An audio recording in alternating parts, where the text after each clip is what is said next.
Assalamualaikum warahmatullahi wabarakatuh. Selamat siang semuanya. Apa kabar? Semoga semuanya dalam kondisi sehat dan selalu dalam kondisi fit dan bugar ya. Pada kesempatan siang hari ini, saya akan share tentang bagaimana kita berada dalam kondisi imunitas finansial yang tetap prima, tetap fit dalam kondisi imunitas tubuh kita mungkin yang sekarang sedang tertekan oleh kondisi wabah virus seperti itu. Nah, dalam kesempatan ini saya coba share bahwa imunitas tubuh memang penting, tapi ternyata imunitas finansial atau imunitas keuangan kita juga memegang peranan penting untuk aktivitas kita sehari-hari. Nah, kalau kita bicara tentang imunitas keuangan dalam kondisi yang survival ekonomi dalam saat ini, dalam kondisi-kondisi yang mungkin sedikit krisis ya, meskipun tidak terlalu krisis sekali seperti itu, kita punya namanya rumus sederhana. Yang pertama adalah bahwa kemakmuran itu terdiri dari dua faktor.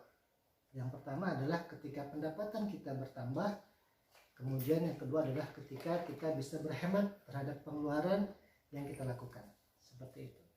Nah, bagaimana kalau misalkan dalam kondisi krisis pendapatan itu mungkin sedikit atau mungkin sangat berkurang, bahkan mungkin ada yang sama sekali tidak punya pendapatan, artinya nol. Nah, berarti kita harus fokusnya adalah ke yang kedua, yaitu penghematan pengeluaran. Nah, dalam penghematan pengeluaran di kebanyakan kita itu lebih banyak dikonsumsi pengeluaran rumah tangga. Setidaknya ada 3 konsumsi rumah tangga yang bisa kita hemat. Pertama adalah pengeluaran listrik. Jadi bagi teman-teman yang selama ini mungkin tidak terlalu aware terhadap pengeluaran listrik setiap bulannya, mulai saat ini bisa dihemat.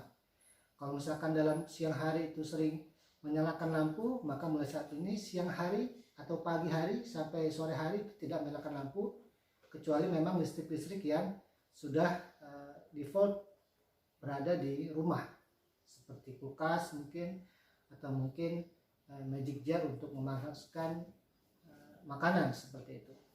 Itu adalah yang pertama, listrik. Yang kedua adalah makan, ya, konsumsi rumah tangga dalam hal makan. Memang beberapa orang mungkin agak sulit jika makannya dibatasi, tetapi yang bisa kita lakukan adalah kita bisa melakukan substitusi terhadap makanan yang kita makan sehari-hari. Jika mungkin dalam sehari kita bisa makan 4 kali misalkan, maka kita bisa menghemat dari sisi bahan yang akan kita makan. Mungkin dalam sehari kita biasa ketika punya uang yang normal seperti itu, kita bisa bikin makanan dalam 1 hari itu 4 menu.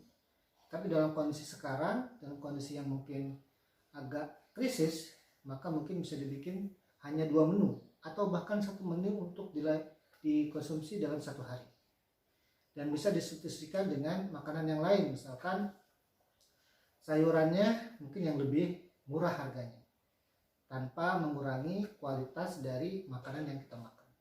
Itu yang kedua adalah makanan ya. Yang ketiga adalah pengeluaran dalam sisi teknologi komunikasi dalam hal handphone, pengeluaran untuk pembelian kuota handphone.